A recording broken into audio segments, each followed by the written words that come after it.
Hello and welcome to today's conference. I hope you are doing well. My name is Peggy Imonivu and I work as a quality manager from Farm Access Foundation.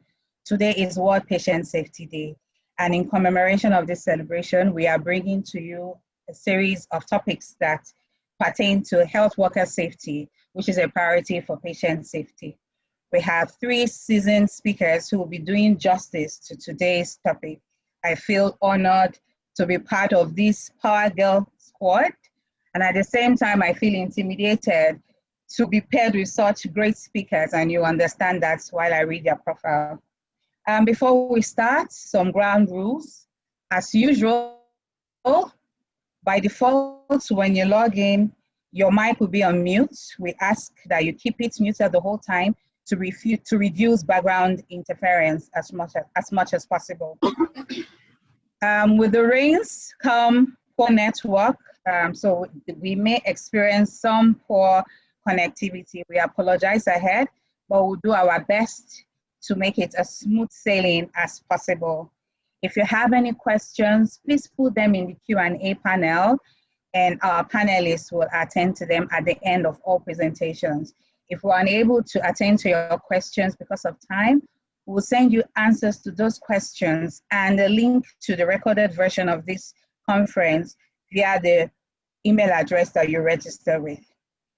Okay, so let's get into the business of the day. Our first speaker is Dr. Atinuke Uwaje, and I'll be reading her profile, and you understand why I was intimidated at first.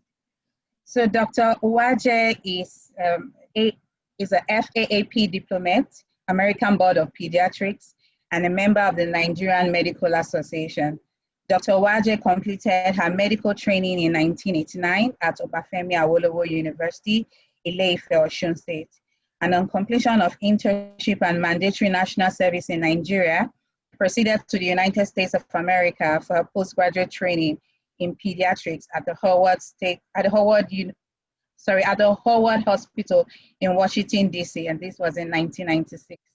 She then completed a year of fellowship training in pediatrics emergency medicine at the University of Chicago Children's Hospital, now known as the Gower Children's Hospital in Chicago, Illinois. This was in 1997. Dr. Uwaje was initially board certified in pediatrics in 1996 by the American Board of Pediatrics and has maintained her certification till date. Dr. Uwaje has practiced in various hospitals and outpatient settings in the United States of America, mainly concentrating on providing excellent, affordable care to the underserved population in inner city Chicago. Her last position in the United States was as an attending physician with Advocate Medical Group, one of the largest physician group in Illinois, Indiana region.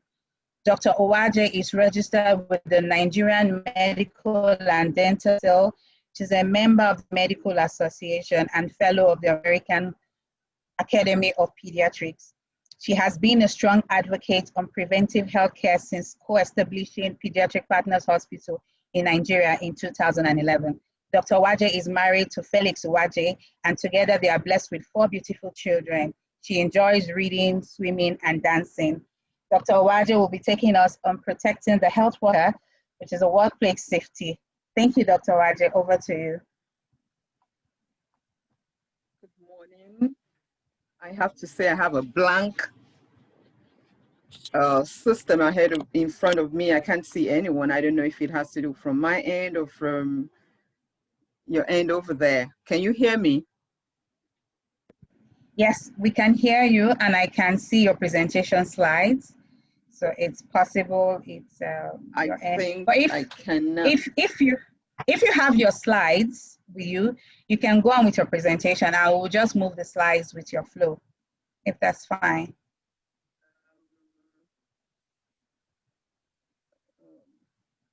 I don't have it open here. So 1 minute, please. No problem. While I get that sorted. Okay. I don't understand why it's blank here. Okay.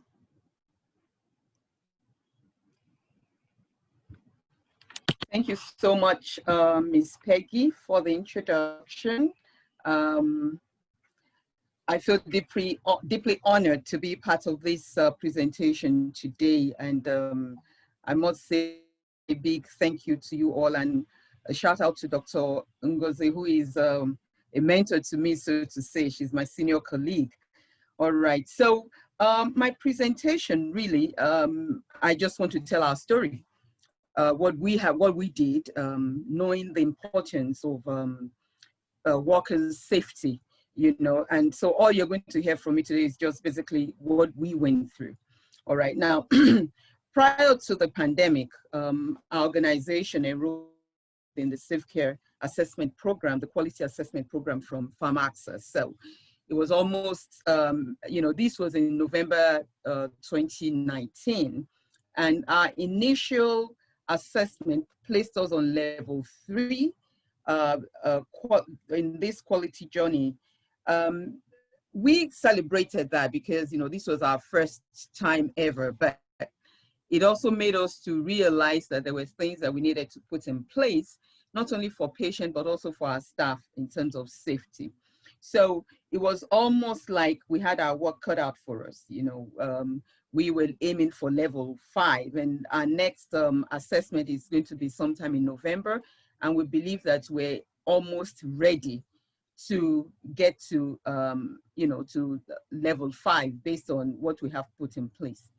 So based on some of the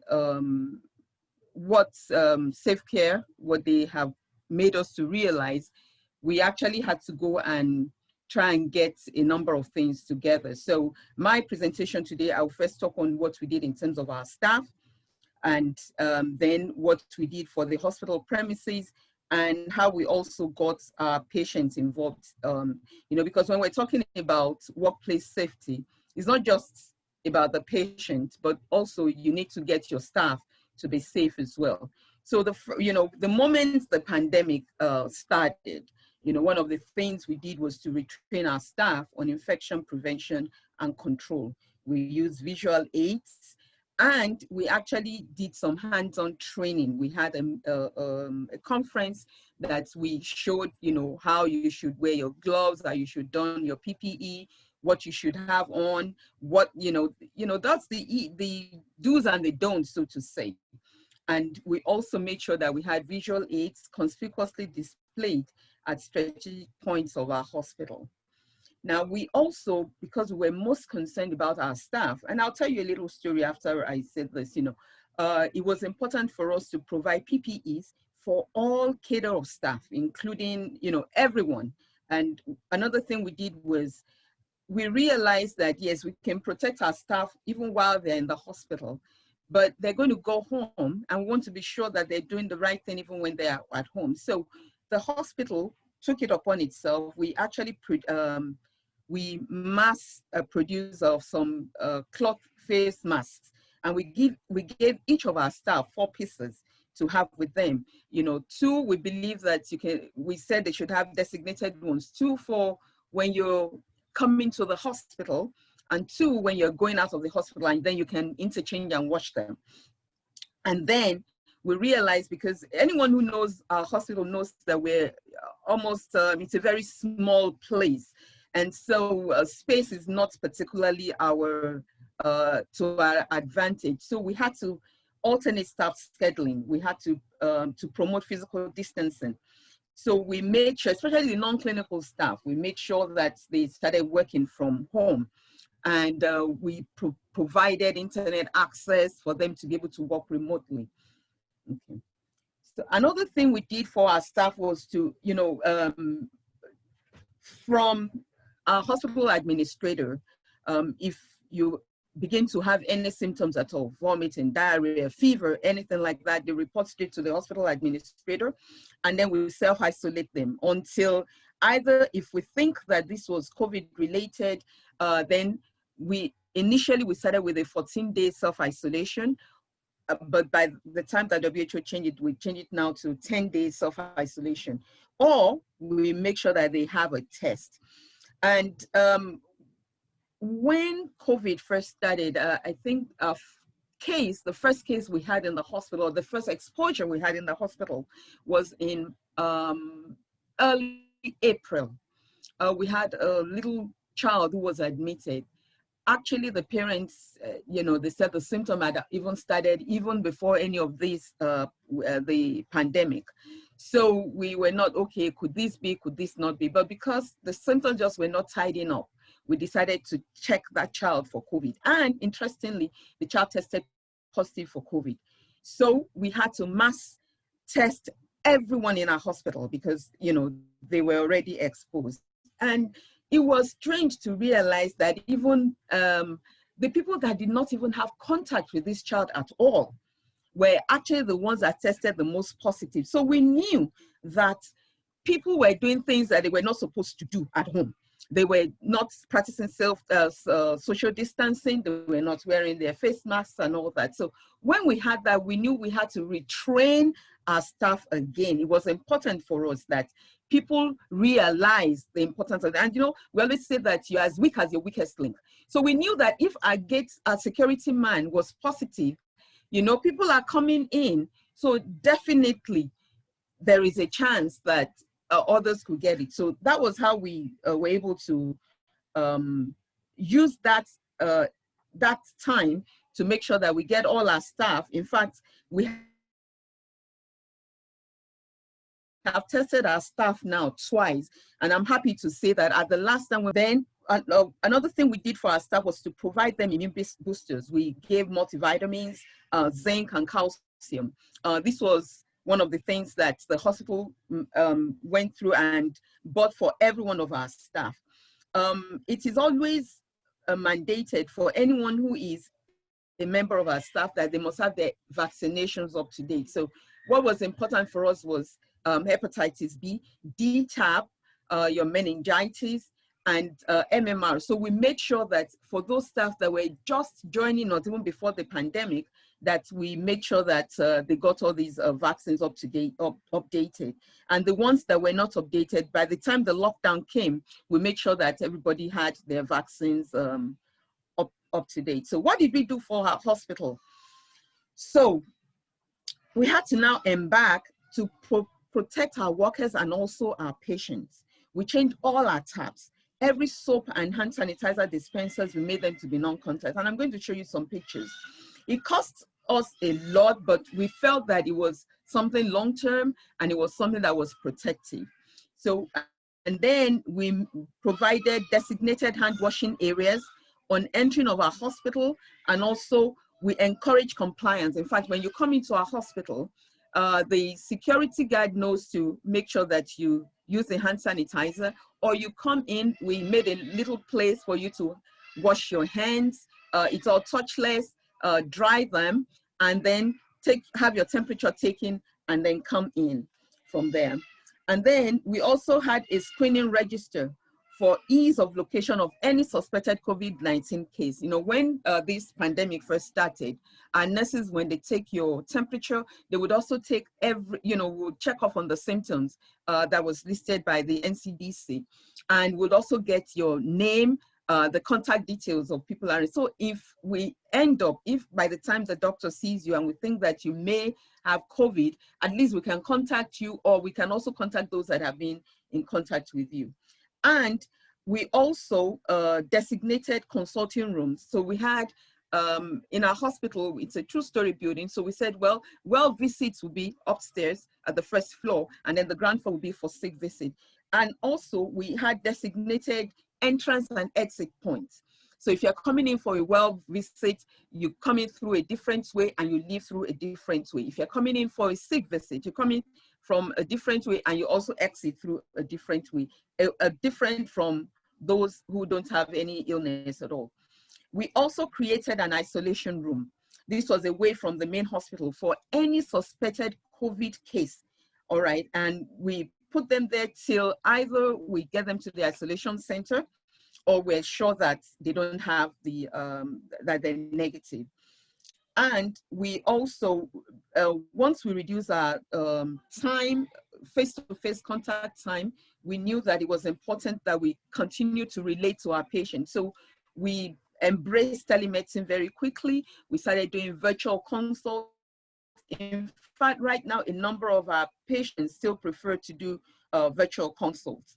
Non-emergent cases, we prefer that, we have virtual consult for them, mandated that we must have appointment. So unless it's an absolute emergency, you must come in with an appointment. And another thing we did was, we just as I said, to ensure patient safety and also our workers as well, we encourage our patients to make appointments to come into the hospital. So you just don't come in, we actually, we didn't encourage walk-ins unless it's an absolute emergency. Then for anyone who knows our hospital, they know it's a very, very lively, playful area. We had lots of toys and all that. So during the pandemic, we took off all the toys. In fact, for a number of my patients that have been coming, they've been asking, no, we can't see the iPad anymore. I said, it's just for a short period. So we've taken off all our toys.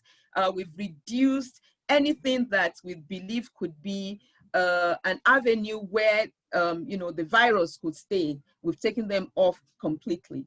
In fact, now our kids, all they look at now is just the fish, the aquarium that we have. And we decontaminate the equipment and our surfaces periodically.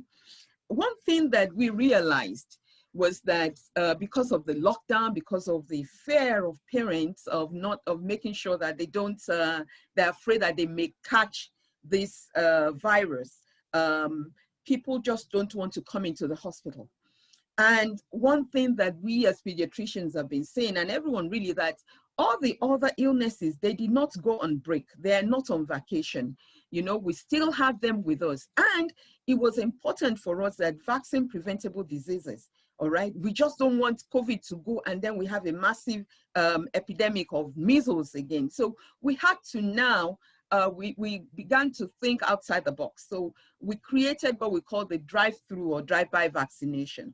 In this way, we've encouraged our parents to come in. So what happens is we schedule you for your vaccine. Once you get to the hospital, you give us a call, you stay in your car. The nurse comes with they pull up the vaccine for your child. They have on their PPE.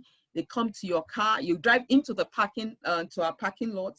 We give you your vaccine and you're on your way. You don't even come in contact with anybody at all, just you, your family in your car. With this, we've been able to get a number of our patients to at least to continue to get their vaccines. We have consciously called to just make sure that, we encourage people to do this. And our hope is that when we do this, that we're able to reduce contact with anybody who has been exposed to these virus. All right, so what did we do for our patients? So we sent out messages to them to let them know that, first of all, we limited the number of people that could come in with patients. We limited them to just one caregiver per patient, because a lot of our, when parents come, they come with grandma, they come with grandpa, and everybody, they want to be with the child. So we limited that. We sent these out via emails, we sent out flyers just to let them know. And then we mandated face masks for everybody over the age of 2 years. And in the initial lockdown, we were doing mandatory screening. But now we just take your temperature, we isolate you if we need to. And we make sure that there is face mask for anyone who has respiratory symptoms. I would now show you some of the bits that we do. The next slide, please. All right, so this is one of our examining room. We change all our taps and the dispenser, the soap dispenser, to non-contact. You can see our SafeCare information that tells about the hand washing and the importance of hand washing. We're using disposable paper towel. The picture on your right is our bathroom. We also changed that to contact-free hand washing, hand sanitizers, dryer, and also paper towel. Next picture, please. The next slide. Next slide. All right, the next one shows when you come in, the picture on left shows coming into the hospital entrance. So that's where we have a hand washing area for those coming into the hospital. The picture on the left shows the main entrance. So you press the bell, there's a hand sanitizer there. Then you come in, your temperature is taken. Then you come to the picture on your left and have your hand washing done there. The next slide. The next, okay. So this is our waiting area. We've taken out all our toys. We've actually even changed our sitting areas. We had long couches before, so we changed them now to individual seats so that we can also maintain spacing. So you can see all we have now is just the aquarium, and the kids still try to stay there anyways. This is the picture on the right is where we have our lab. So for people waiting on the lab so that we can maintain distancing. Next picture. All right, and this is what we have on where designated hand washing areas to remind our staff, to remind our patients as well. And then to prevent you know, when the picture on your right, sorry, shows what we also did. We did, I don't know what to call it now, something to protect our staff when they sit. So this is like a space guide so that if anyone is speaking to them, at least they, you know, there is a barrier. So that way they're not, you know, saliva, spit or anything like that is not getting to them.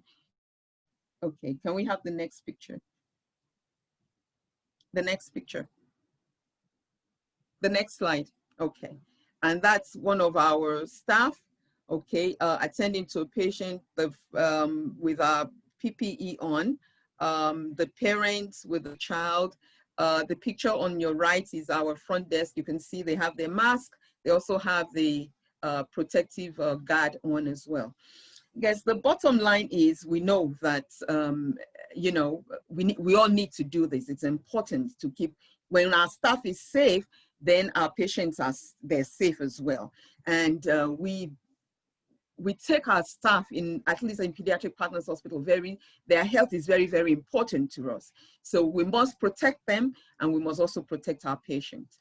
So this is our story. We know it's still a long journey, but you know, I need to thank my staff. They've been very supportive, very cooperative, and it's just been a wonderful time. Thank you very much. All right, thank you, Dr. Wajes, so much. So yes, Dr. Wahia is clapping in the background, if you can see her. So much work you have done since the last time I was at the facility. Thank you. I'm particularly happy about this year's patient conference, patient safety conference, because it's the health workers' safety. It seems like for the longest time, we just focused on patients. The patient is a king, and forgetting that every king has a queen, which in this instance is the health worker. And so this will lead me to the next presentation, and the topic for that is the health workers' right and responsibility. They say your right stops where another begins. How true is this? And if this is true, how does it pertain to the healthcare space? So we'll have Dr. Cheluchi tell us about the health workers' rights and responsibility. But before she starts, I'm just going to read her intimidating profile as well. So Dr. Cheluchi Onyemelukwe, I hope I didn't murder your name, is a managing partner at Health Ethics and Law Consulting, which provides cutting-edge advisory on a wide range of legal, regulatory, and policy issues in the life sciences, health, gender, social protection, and development services. She's also an associate professor at the Babcock University of Law. She's a leading expert in health law in Nigeria. Her work includes work on health systems, law and policy, universal health coverage, patient safety, research ethics, migration, etc. She advises on health sector reform nationally and internationally, including in the areas of health financing and quality. She provides legal and regulatory advisory in the private sector, advising hospitals, laboratories, and other healthcare companies on risk management. She consults for several international development organizations. Her public health law work has included regulatory support for Nigeria during COVID-19, in-depth assessment of Nigeria's legal framework for public health and support for legislative development. Her capacity building work includes training for health professionals, legislators, and judges. She holds a doctorate degree in law from Dalhousie, I hope I pronounced that well, University, Canada, and a first-class degree from the university, a first-class degree in law, pardon me, from the University of Nigeria. She is a member of Nigeria's National Health Research Ethics Committee. She is the author of Health Research Governance in Africa, Law Ethics and Regulation, which was in 2018. So over to you, Dr. Cheluchi.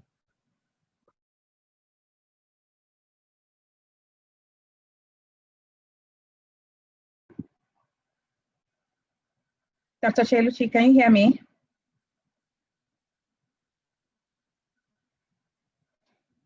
If you can hear me, we can't hear you. Probably your mic is on mute. Could you unmute?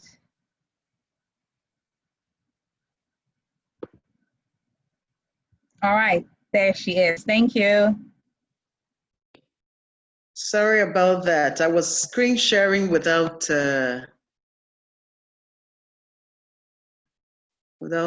turning on my mic. Just give me a second so I can share again.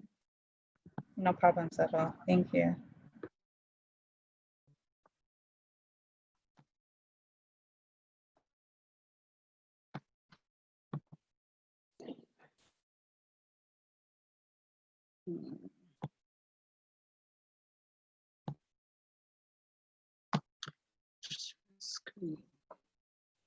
Now I'm kind of struggling with finding my, sorry. Can you see my screen, please? Yes, yes, we can see your screen. With the slides? Yes, with your slides, yes. Right now I see ethics. Okay, back to introduction. Great. Yeah. All right, okay. So thank you very much for having me, and apologies for that slight delay. Very good to be here. I think just to take off from where Dr. Waja stopped, COVID-19 has been a real eye-opener about the value of our health workers and about the value of what they do. I think hopefully that this will help us as we develop the legal framework to think in terms of how to better the lot of healthcare workers, especially in Nigeria, where we still have a long way to go in terms of protecting them. So the theme for this year's Patient Safety Day is really apt. I think there is no one that would disagree with that. In fact, earlier this year we had a webinar just looking at the rights and responsibilities of nurses. So when I was invited to this, I knew that I had to definitely make the time to come. So thank you very much for the invitation. Okay, so like I mentioned, this pandemic has been an eye-opener, and that is, we really need to take into account the rights that healthcare workers have. Usually when I go and train healthcare workers, and especially in the different facilities where we work, they always ask, what about our own rights?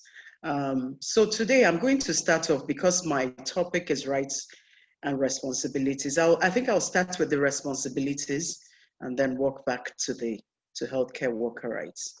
So in general, in general, responsibilities for healthcare workers derive from ethics and law and professional requirements. So basically, ethics tells us right from wrong, good from bad, and how to ask the right questions in order to get to the right answers. Some of those things are not necessarily things that are contained in any policy document or in any legal framework, and they might be minute things that come up, in the context of healthcare. So somebody walks in with a crying child, and there are other people ahead of them but she's distraught. She feels that something, the mother feels that something terrible is going wrong. How do we address that? That's not something we immediately start looking for in a textbook or in a policy document that we have in the facility. It's something that we have to think through quite quickly, what the possible issues and how we should deal with that in a moral way.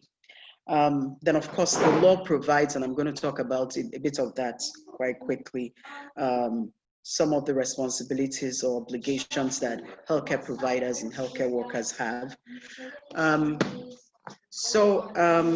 In general, and then, of course, you have professional requirements, the code of conduct for different healthcare professions, pharmacy, nursing, the code of medical ethics, all make extensive provisions around what a healthcare worker, a healthcare professional, depending on what their profession is, requires from them. Okay, so with ethics, I think, this is quite clear. There are different ways to go about this, but I won't get into this deeply. You have beneficents. To use a principlism framework, there are different frameworks you can use, which basically means as a healthcare worker, you're required always to act in the interest of your patient, to do what is helpful to them, what would solve their problem and what would support them. And then non-malfeasance, to avoid doing harm. I mean, there are two sides of the same, of one coin, but avoiding doing harm means deliberately refraining from things that you may be aware that might hurt them. Then autonomy, always respecting persons, always respecting your patients, even in that vulnerable condition in which you might find them, wanting to know what their wishes are, asking them for permissions to do certain things, and so on and so forth. And then, of course, justice, which is usually a big issue in the Nigerian context. How do we make sure that we are acting fairly towards everyone, distributing the resources that we have as a healthcare system, as a healthcare facility, in a manner that is fair. Like I point out, that it's not always within the control of the health professional, because you're there dealing with the resources that you have. You work in a general hospital, for example, people come in, there are no beds, would have to provide that information, or people come in and there's just 1 or 2 beds left, and there are different people, some have come last, but their situation is such that they need support quite quickly. So yeah. Okay, moving on from there, I just, this is very, if you've seen my screen, there's this is quite brief in terms of the regulations and the laws that govern healthcare in Nigeria, from the different professional regulatory laws like the Medical and Dental Practitioners Act and all of that, which I've not listed here, to the 1999 Constitution, which is our fundamental law, and on the basis of which several decisions have been made, even quite recently in the context of healthcare. And then the one that I'm sure everybody knows, the National Health Act, but all the other things. And with COVID, we've gone and resurrected some of our other laws around the Quarantine Act, for example, the public health laws of various states. So most states have a public health law. And under that, public health laws, several infectious diseases regulations have been made. Especially in the West, we've had quite a number of regulations developed because of COVID. Okay, and all of that provide obligations that healthcare workers have to deal with. The other thing that I wanted to just look at, and I'm not going to go into a whole lot of detail about this, is the Patient's Bill of Rights. So the Patient's Bill of Rights is a framework developed by the Federal Competition and Consumer Protection Council of Nigeria in conjunction with different health bodies that sets out the rights of patients. But one of the things that it did, and you can tell that there was collaboration in this effort, was also to highlight the responsibilities of providers alongside the rights of patients. So I won't go into all of that, but I can give you one or two of that, and then we'll move on. So access to information. Patients have a right to access all relevant information in a language they understand. And this information would include information, complete and accurate information about diagnosis, treatment, prognosis, other procedures and possible outcomes, and also to be a full participant in the implementation of the treatment plan and in making decisions about how we move forward.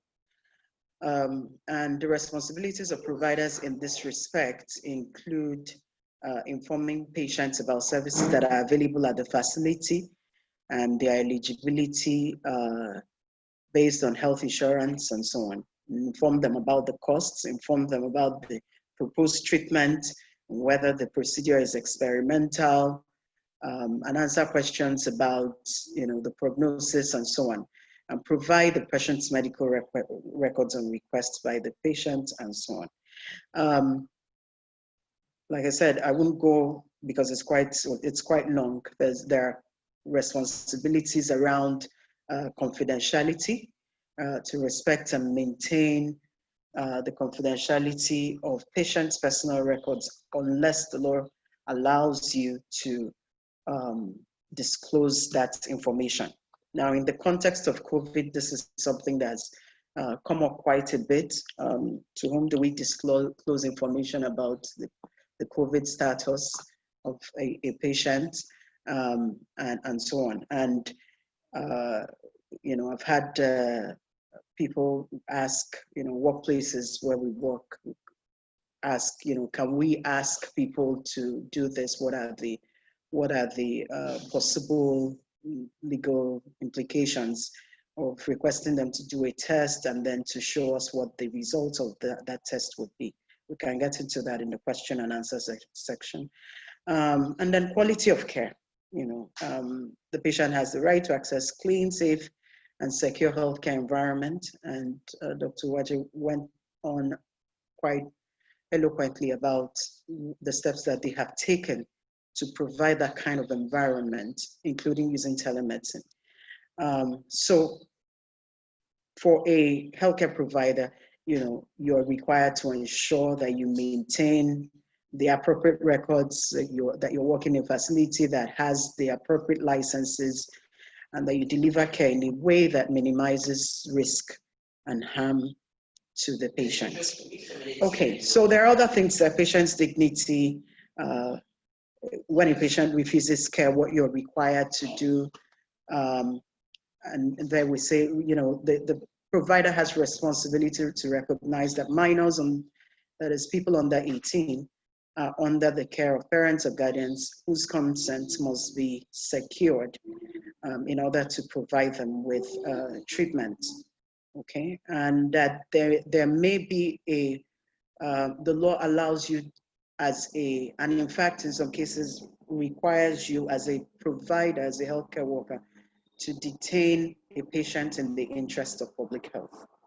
Okay, and then patients are allowed to complain about your services, and you are required as your responsibility to encourage patients to ask questions, to provide you with feedback, and to maintain those records of complaints and then deal with them in a way that shows that you are a learning organization, that you are an organization that is willing to take feedback and to implement that feedback. Okay, so that's the patient bill of rights. So let me just quickly say that this document aims to just bring together these rights as taken from different pieces of legislation.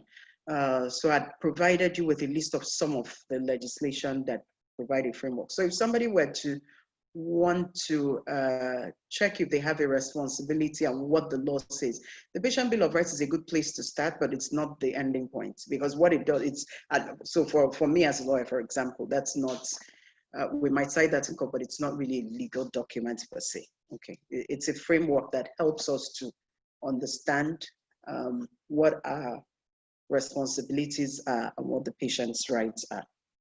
Okay, so here I've sort of listed some of these in a succinct way. So the responsibilities of healthcare workers. You have the obligation to act in the best interest of your patient at all times.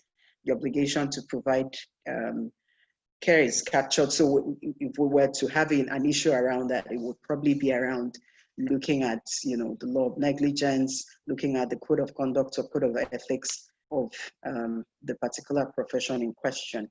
You have the obligation to have the requisite knowledge, to continue to improve on your knowledge. As COVID-19 progresses and evolves, we're getting more information. We realize that people can be asymptomatic. And so it means, of course, that for us, for example, you know, we have to continue to probably do tests on an ongoing basis and not say, okay, well, we tested our, you know, the workers in our facility about 6 months ago, and that's fine. Okay, and then of course to just continue to engage in professional, continuing professional education, so that you are following up with the trends in your chosen area. The obligation to provide information and then to obtain the consent of the patient. The obligation to maintain confidentiality, to provide accurate information to the public, to provide emergency care. That one comes with a criminal sanction when it is not obeyed. It's something that continues to be discussed in different areas. And I know now that, you know, even the Federal Competition and Consumer Protection Council or Commission has taken an interest in that area and has actually, you know, had cause to invite some healthcare facilities in to have conversations about denials of care. Of the obligation to avoid exploitation, particularly in the case of epidemics and pandemics, such as we're dealing with right now, the obligation to participate in the measures organized by government for healthcare facilities to manage the situation. The obligation to make appropriate reports. So I cited section 14 there of the Lagos State Infectious Diseases Regulations, which requires you to make certain reports regarding COVID-19 and other epidemic type diseases to the appropriate authorities. The Criminal Code Act, which makes negligence a criminal offense, so you always have to be seen to be doing your best to use due care and skill to provide the services that you should. And then, of course, all of these other provisions. The obligation to only work with a certificate of standards. And yeah, I guess for us in Lagos, for example, work with HEFAMA to get the licenses you need, and so on and so forth.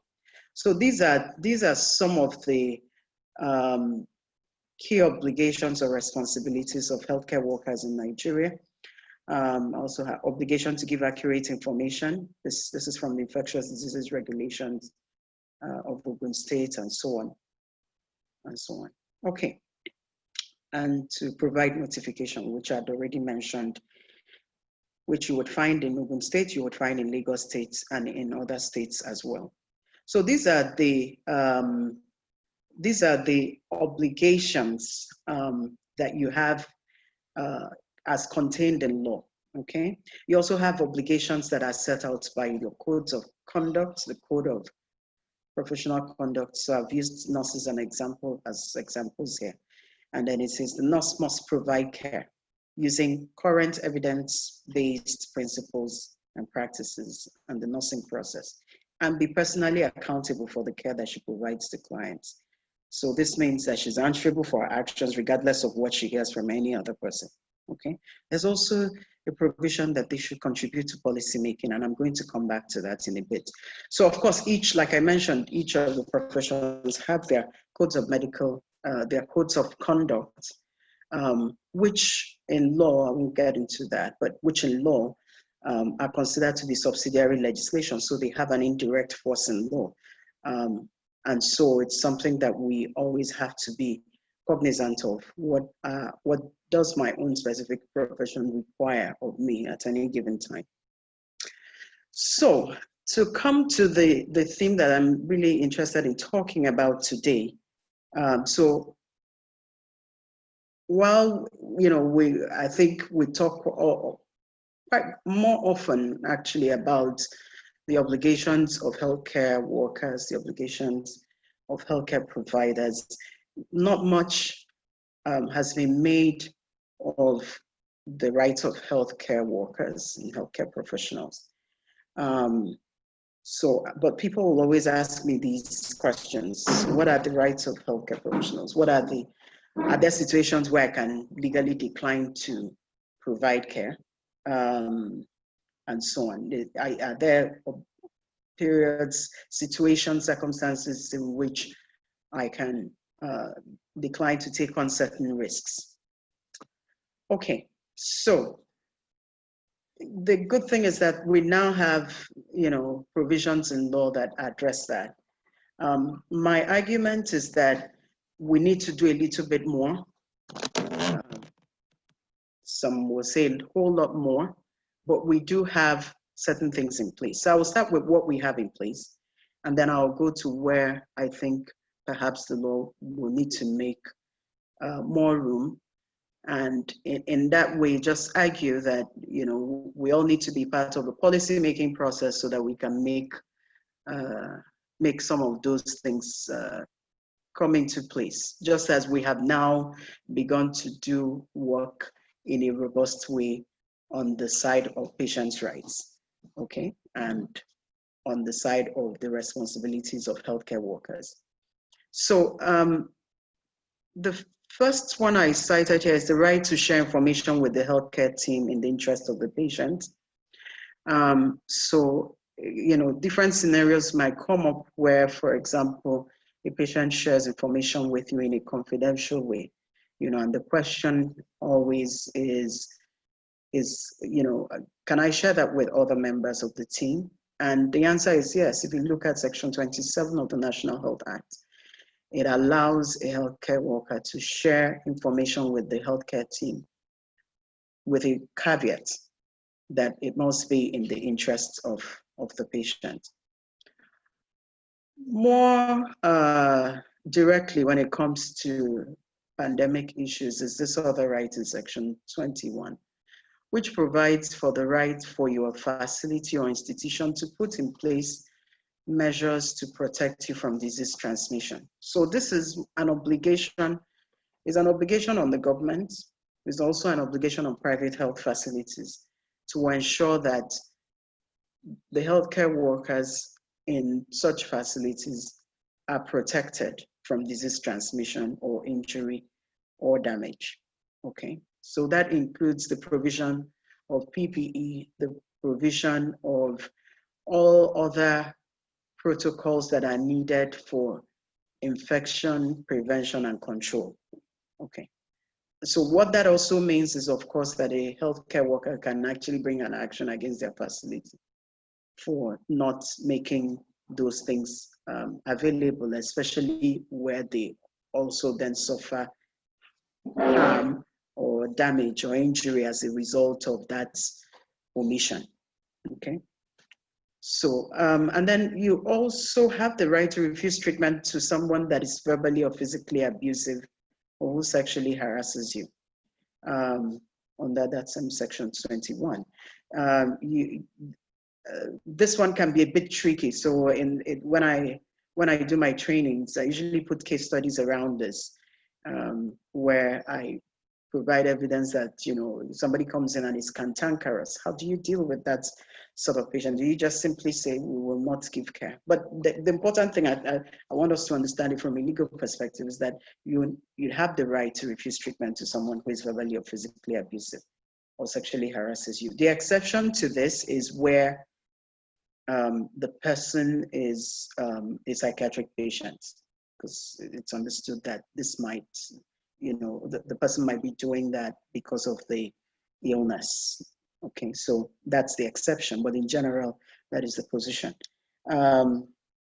The Nursing Code of Ethics Act also provides that you can refuse to do something that is unethical, that is clearly unethical, or provide care that is unethical. I am going to expect all kinds of questions from this, but let me just run through so that I can let others speak. You also have the occupational health and safety of workers. So we're required, in addition to that provision that I read from Section 21, that says that there has to be PPE. The Employee Compensation Act of 2010 allows a person, a healthcare worker, or any other worker actually, who is injured in the context of their work, doing their work, and is injured while doing it, to get compensation under this act. And they're required to make an application to the board, to the NSITF board, who is then supposed to then get compensation from their employer to ensure that they are taken care of, and there are certain modalities around that. Professional indemnity insurance. So this is compulsory. While there is no provision that says that the healthcare facility must provide professional indemnity insurance, what it actually provides is that, you know, every healthcare professional working in a healthcare facility must have professional indemnity, which sort of leaves it open who does. I know that many healthcare institutions that are interested in quality and in safety ensure that they cover this aspect for their workers, for people working in their facilities. There are also draft regulations that are coming where you are protected when you report a case of COVID-19. Apart from the draft regulation, the other regulations that I've read from Ogun State, from Ekiti, from Lagos, all provide that you can report, which obviously means that you are protected when you do make a report that is required or viewed by the government to protect public health. There's also a provision in the National Health Act that allows you the right to be indemnified, that is to be paid back, to be supported in case illegal action is brought against you as a healthcare worker if you are not found negligent. Obviously, that would not apply if you are found to be negligent. There's also the Code of Medical Ethics says that you have the right to withdraw healthcare services if you're not paid your fees. This one is a bit tricky because again, you have to balance it with emergency care, with the patient's right to be treated with due care and skill. But what you do have, what is clear that you have, is that you have a right to resort to court if not paid your relevant fees, and that's where people like us come in. Okay, so I think I've covered what we do have under Nigerian law as of today. If you look at, I also thought that we needed to just talk about what is going on in other parts of the country, in part to say that we need to push forward in terms of supporting healthcare workers. So all the things I read to you, you can see I didn't necessarily include remuneration, but we know that it is a big deal. It's the reason why many people are leaving the shores and all of that. And while it is a difficult thing, we understand that health comes first, and there must be a way that we can advocate for better working conditions, not just in pay, but just in general for healthcare workers, because we do need them here. I believe they should receive additional benefits, free medical care, daily sickness allowances, worker compensation for injuries, and so on, some of which we have tackled a little bit in that Employee Compensation Act that I mentioned of 2010. And then the hazard allowance, which we talked about quite a lot during the heat of the pandemic. I just cited the Philippines Public Healthcare Workers Law, which it's not just when especially for government workers, it's not just for when things are down and everybody's saying I'm going on strike that we can come up with this. We can think, proactively, about how we can support healthcare workers, knowing that public health issues are a regular thing. Today it's COVID-19, tomorrow it could be something else. I know obviously we've always had things. We have Lassa fever and all the rest of them, you know. So that act defines healthcare workers broadly and then provides for a hazard pay of a maximum of 25% of the monthly basic salary.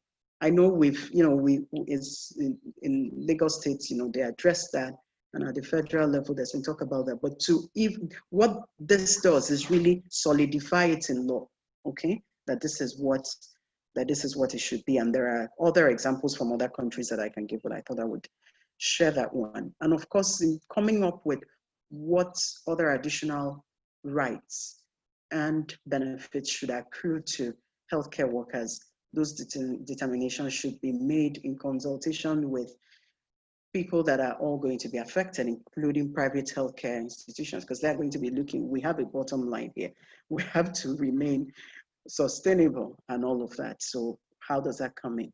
Okay, and finally, there are other basic things that we should have, and I think Dr. Waje really addressed those well, so I'm not going to go into a whole lot of detail, but just having those important manuals in place, important protocols, how do we manage infections,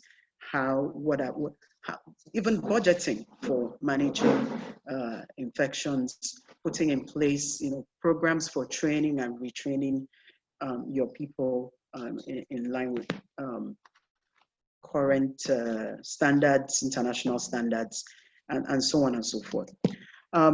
With that, I would like to thank you for your attention, and I look forward to the rest of the seminar. Thank you. Thank you, Dr. Onyelukwe. As usual, Dr. Onya is clapping in the background, if you can see her. Yeah, thank you. If you could stick around to the end, I'm sure there'll be questions waiting for you from the healthcare professionals, especially in regards to them refusing care for fees not paid. I see questions coming from that end, and it would be interesting to take those questions. So thank you again for your presentation. Right, we'll go over now to Dr. Onya, who will be taking us on SafeCare's approach to addressing and mitigating risks in health facilities. But before she begins to speak, I'd like to read her profile.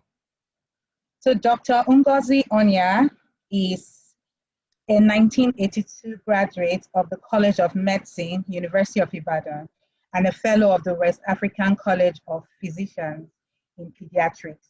Her other qualifications include an executive MBA from the Lagos Business School and a certificate in travel health from the International Society of Travel Health. Over the last 38 years, she has worked both in the public and private sectors, most notably as the medical advisor of the Nigerian breweries from 2000 to 2010, and more recently as founder and managing director of Pelon Memorial Hospital since 2010. Dr. Onya is a trustee of many organizations, including the Society for Quality Health in Nigeria, Nigerian Society for Travel Health, Farm Access Nigeria, and the Boys to Men Foundation, and a member of several other professional bodies, including the Pediatric Association of Nigeria. She is the past principal officer of the West African College of Physicians, honorary college treasurer from 2004 to 2006, a past president of the EMBA 11 Alumni Association, and the first president of the Queen's College Old Girls Association set of 1971 to 75. Dr. Onya is a mother of 2 adult children and a grandmother. Her third and last child, Patricia, was born to her with a rare congenital condition, the Chard syndrome. Patricia sadly passed on at the age of 9, 17 years ago from a complication of one of the 5 surgeries she had in her 9 short years of life.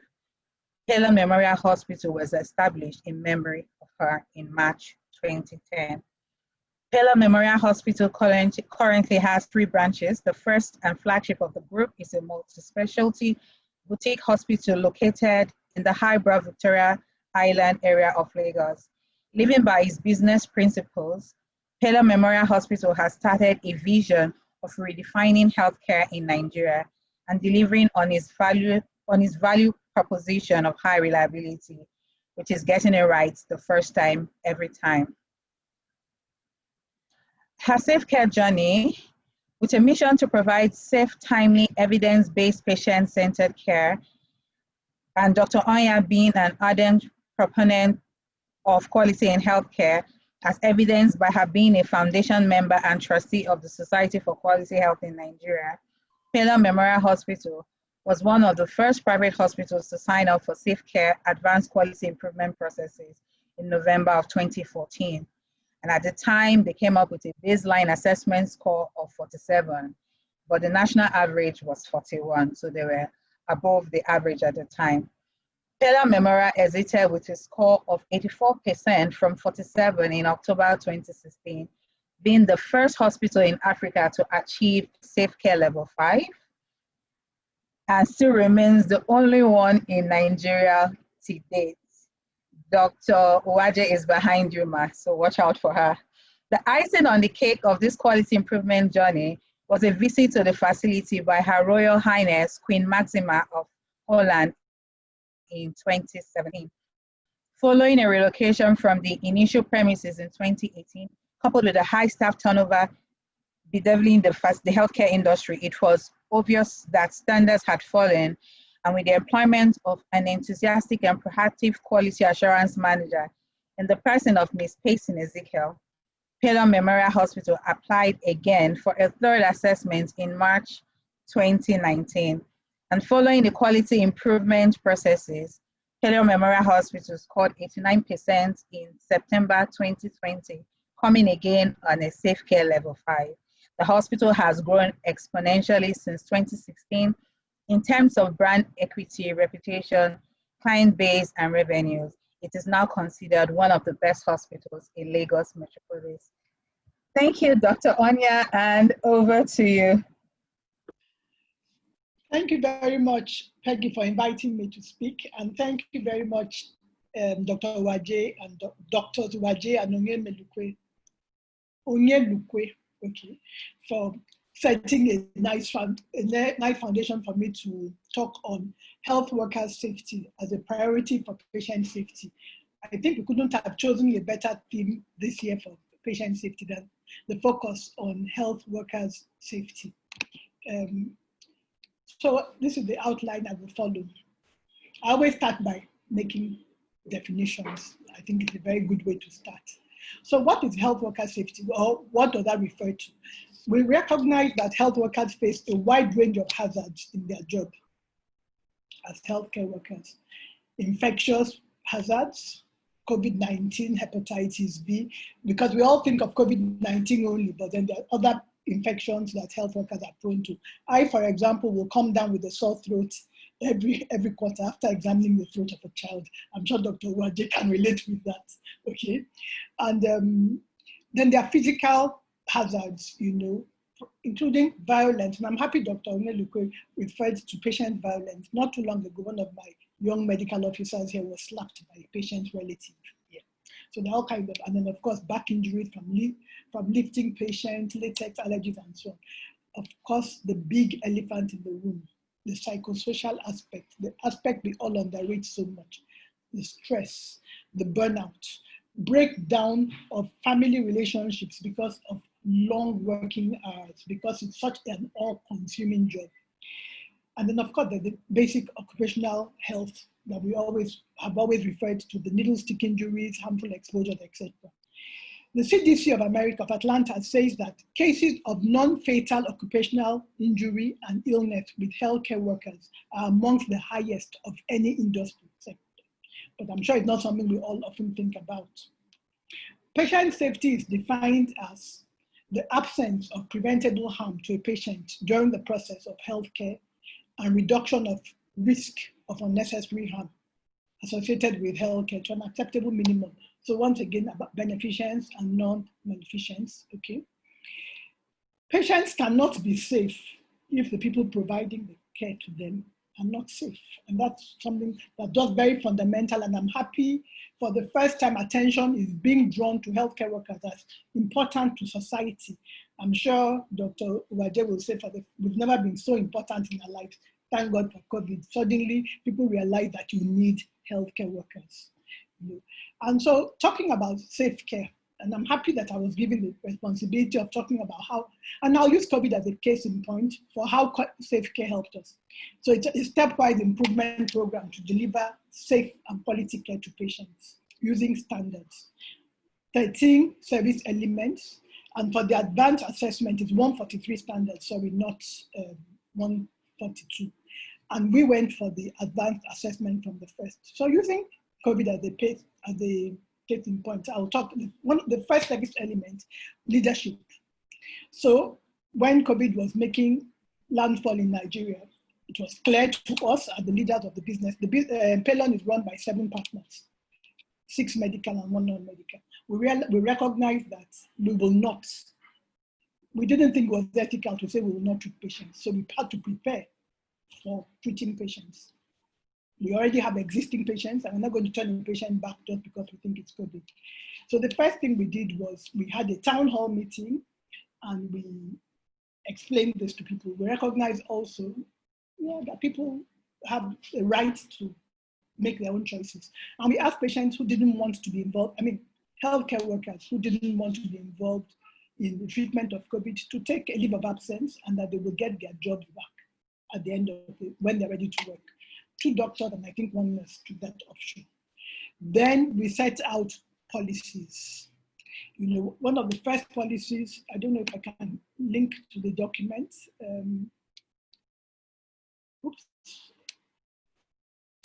Sorry, I can't find the document, but okay. So, okay, let me see. So we set out policies. So I remember as early as March, we wrote out this policy document on how we are going to tackle the pandemic. Anunama, if you're listening to me, can you please come and show me how to do that? Okay, here it is, all right. So we laid out this protocol for the COVID pandemic. We circulated it on our intranet. We pasted it up at very strategic points in the hospital. And so here it is. We talked about safety, we talked about all kinds of things on those policy documents. And we talked about staff safety, patient safety, we talked about general. So for the staff safety, we said we were going to brief staff on how COVID-19 and how to prevent it.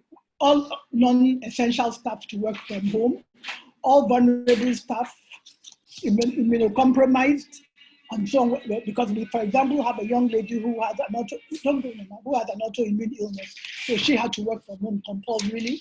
Then we talked about maintaining social distance of 6 feet between workers, performing hand hygiene, and like my colleague in pediatric partners, we also introduced contactless hand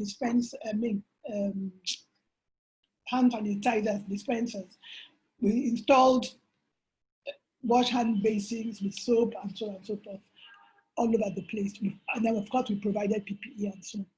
And then come on, take me back to my presentation. Okay. But this just gives you an idea of, we also of course set up a holding bay, very important. We set up a holding bay. This was the lesson we learned from Ebola outside the hospital. We built a tent and we set it up as a holding bay for patients who had a high suspicion or high probability of being COVID patients. We had someone outside. We set up a triage point outside the hospital where you had to listen to, answer a list of questions, and were able to grade if we thought you were, if you're no longer, if we thought you were not at risk of, if you're not likely to be a COVID patient, if there was a high probability of COVID. And if we thought patients had a high probability of COVID, they were asked to wait outside on the bench respectfully, and the senior doctor was called to ask further questions. And if we thought there was a real strong possibility, then they were asked to go to the isolation bay. And if we thought there was no possibility, then we asked them into the hospital. So we had lots of policies and protocols. And I think that was a good example of the management and leadership as service element. Then of course, the human resource management is the second element. So adequate staffing requirements. So we know how many people we need and make sure we fill them with the right people. remember a value proposition is getting it right the first time, every time. That can only be delivered by the right kind of people. So during the COVID pandemic, we reduced our staff strength to a third, or we divided our staff into 3 batches, and people were working from weekly. During the lockdown, for example, we provided accommodation within the hospital for our staff, and then one team will come in, work for 1 week. The driver will drop them all back at home and pick up the next team and so on. So the human resource management was very vital at this point. Then patient and family rights and access to care. We did a lot of patient education. We sent emails out to our staff. We had important notifications pasted all around in the hospital on a notice board and so on. We sent text messages to our staff about just educating them about what the COVID pandemic was about, the requirements. The management of information. We have an EMR for the management of information, and which I think also, luckily, Pelon started from the first using electronic medical records. So we never had to make the transition from EMR, from paper to EMR. We've always used the EMR here. Also during the COVID, we took that a step further by providing remote consultation, telemedicine. And then talking about risk management. So when we go to talk about PPE, the honest truth is that PPE is probably the lowest level of risk management. I think the first will be the administrative. So the one we've talked about the policies and protocols. We've talked about administrative things you just do to minimize spread of infections, for example. But then the second level was, of course, again, the engineering. So like setting up the holding bay, like installing the contactless hand sanitizer dispensers and hand wash basins and things like that.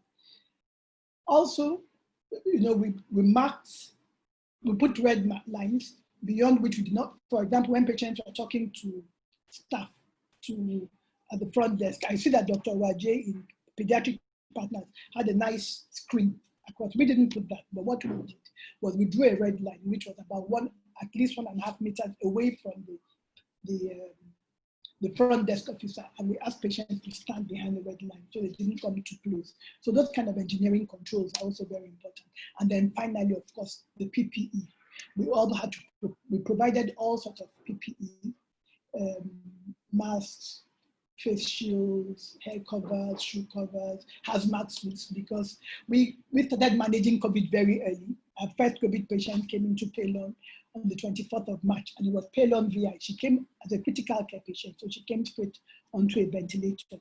But that now led us to converting the Ikeja branch, which we had temporarily shut down because of the COVID pandemic and reduction in patient numbers.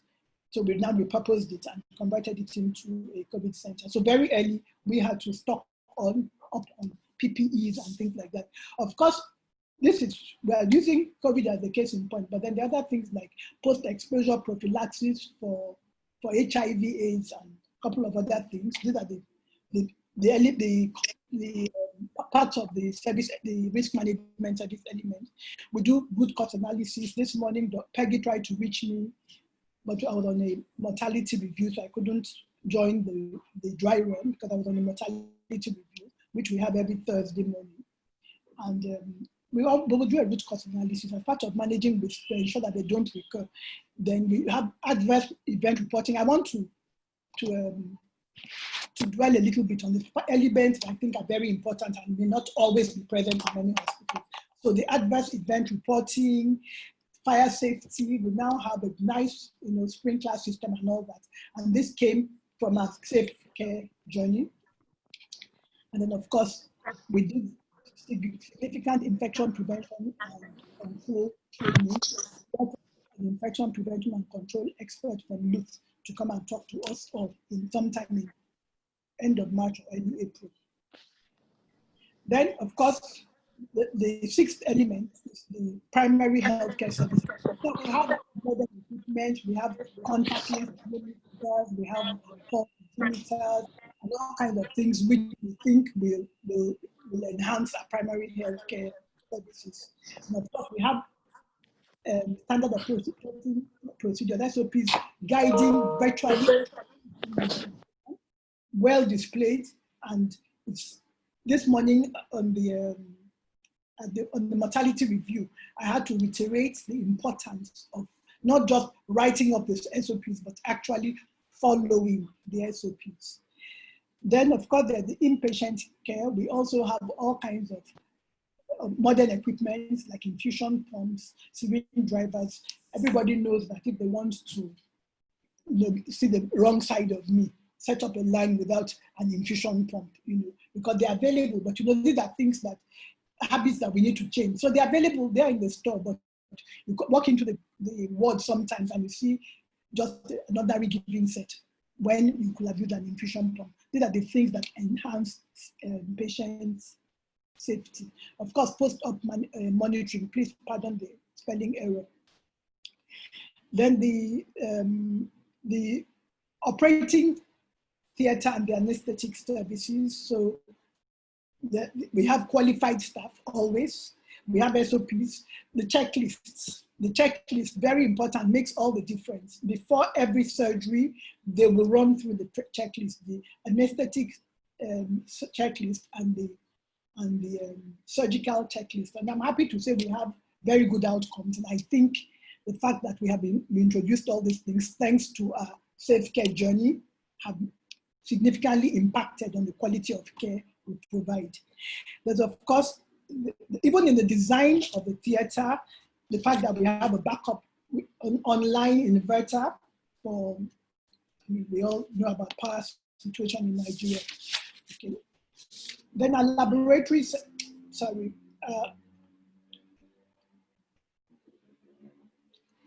I seem to have, okay. Then our laboratory services. Also, we have very modern automated machines with we signed up to some international quality control, which helps us a lot here. We make sure that we manage our stock of reagents very well. And then we have very tight SOPs that guide everything we do, that are always living documents, regularly updated. Our diagnostic and imaging services, we have also fairly modern equipment that are well, and we have an equipment maintenance plan that we stick to reduce downtime and service failures. And then, of course, we have a comprehensive radiation program to protect the staff. For medication management, cold chain management, good stock management as well, cold chain management for vaccines and drugs. We have a vigilance for adverse drug reactions and medication errors. And then, of course, for facility management, we have a facility manager. We will put caution signs when there are slippery surfaces. We have put non-slip strips along a ramp and all kinds of things like that. We have antivirus on our computers. We have railings on the staircases, and we encourage people to use them. Always a bit tricky during the COVID period, but then we have our cleaners going around all the time, wiping down. So very frequently, I think every hour, we have cleaners wiping down all termites and common surfaces such as door handles and staircase railings and so on and so forth. And then, of course, the support services, the kitchen, the laundry, the cleaners, Somebody made a comment, I think it was Dr. Uwaje, about your chain being as strong as the weakest link. And I remember when we had the first patient and we had the cleaner, he was all nicely dressed in hazmat suit and so on, was dedicated to taking care of this patient. And one day I saw another cleaner walk through the hospital from the intensive care unit to the kitchen with plastic containers, empty plastic containers. And I said, what are those? And he says, oh, it's so-and-so's plastic container for eating. Anyway, so he was actually sending his plastic containers that he used to eat from the COVID designated center on the ground floor to the kitchen. I almost had a fit. My first reaction was to be upset. Then I realized it was based purely on ignorance. And though they had been part of our IPC training, I realized that we're talking way above their head. You know, it was a consultant from Luth with a lot of grammar. So I called all the cleaners and I explained to them. First of all, I started by asking them, how is COVID transmitted? And then they said, if you shake hands. That was so interesting, shaking hands. So it was like just shaking hands will give you COVID.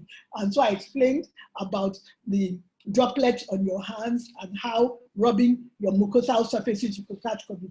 And that if, for example, droplets were on those plastic containers they are taking upstairs, see how easily you could have spread COVID. And you could see the light bulbs go up in their heads and was like, oh, they didn't understand. And suddenly everybody was, and I'm very happy and proud to say we did quite a few screenings during the period of that admission in VI, and nobody tested positive at the time. We've run our Ikeja Center since the 6th of June, and nobody in Ikeja has tested positive for COVID.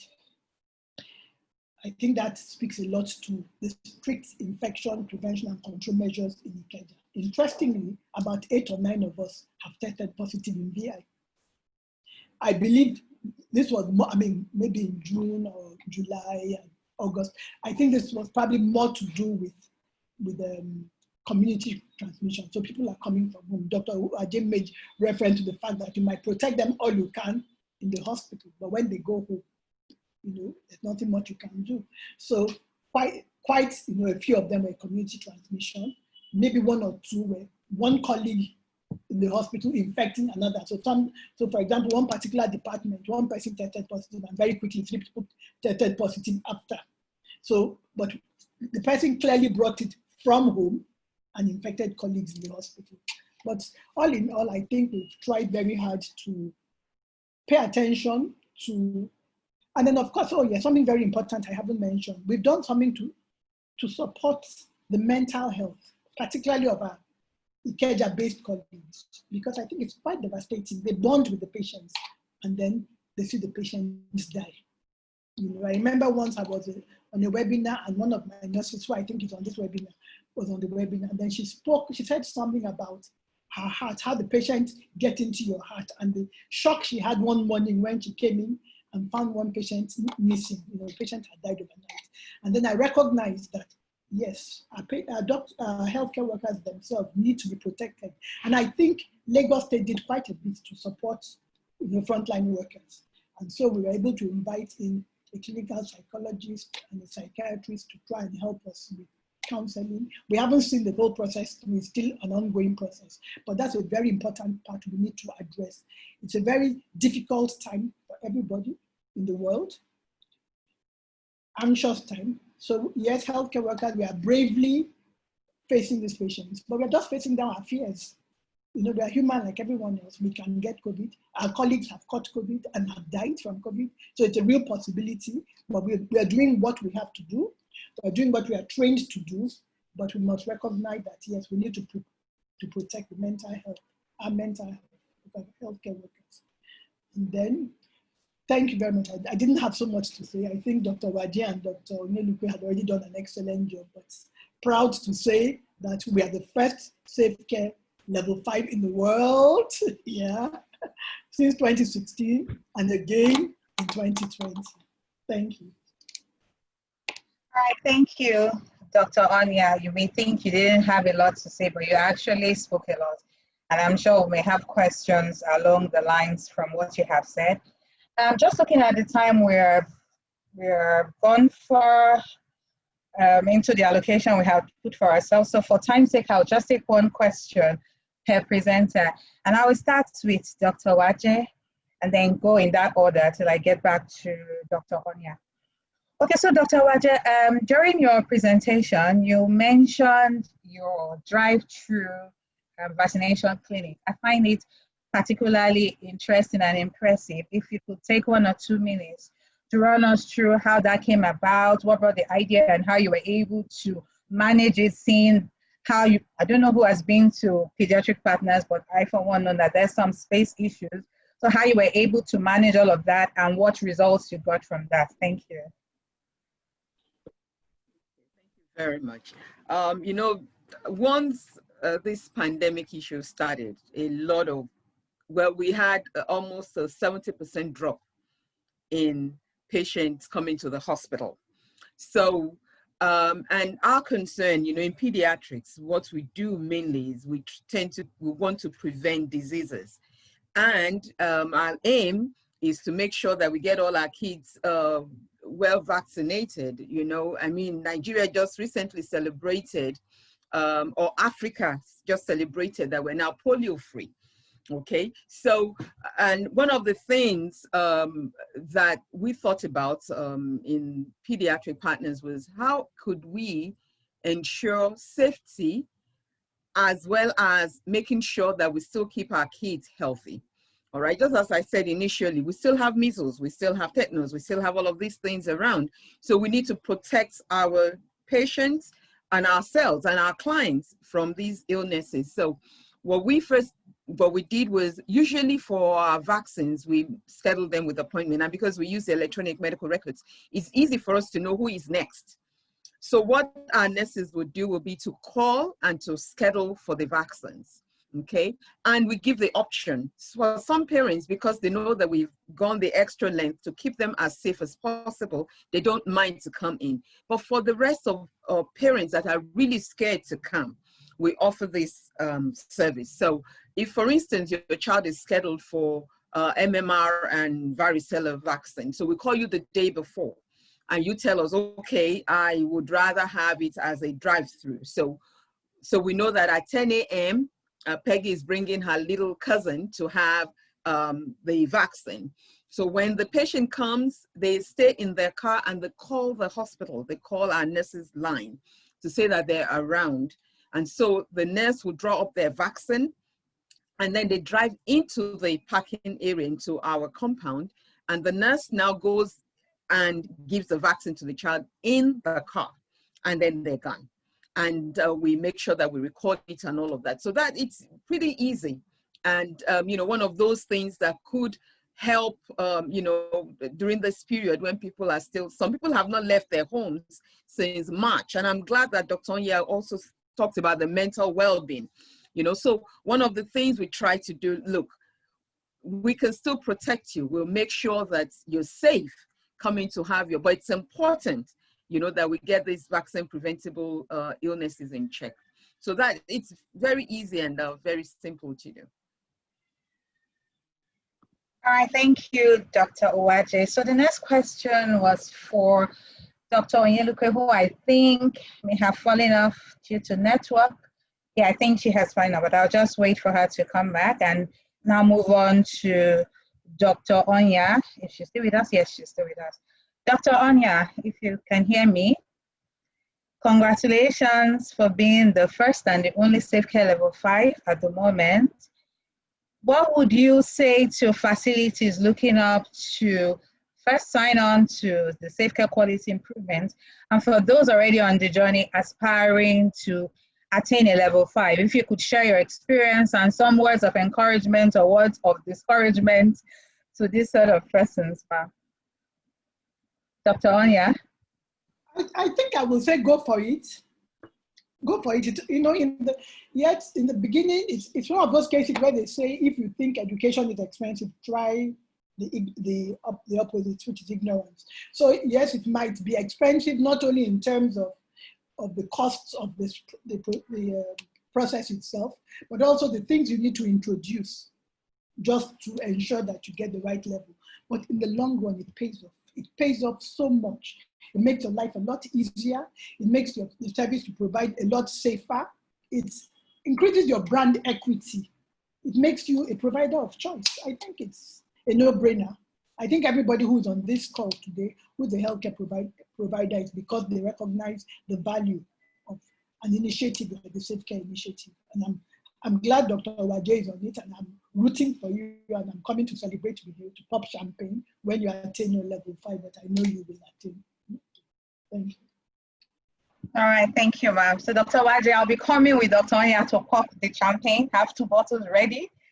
Okay, so Dr. Onyelukwe, yes. If you are back, if you are back, so there's a question for you, and it says, Thank you for the educative lecture, Dr. Cheluchi.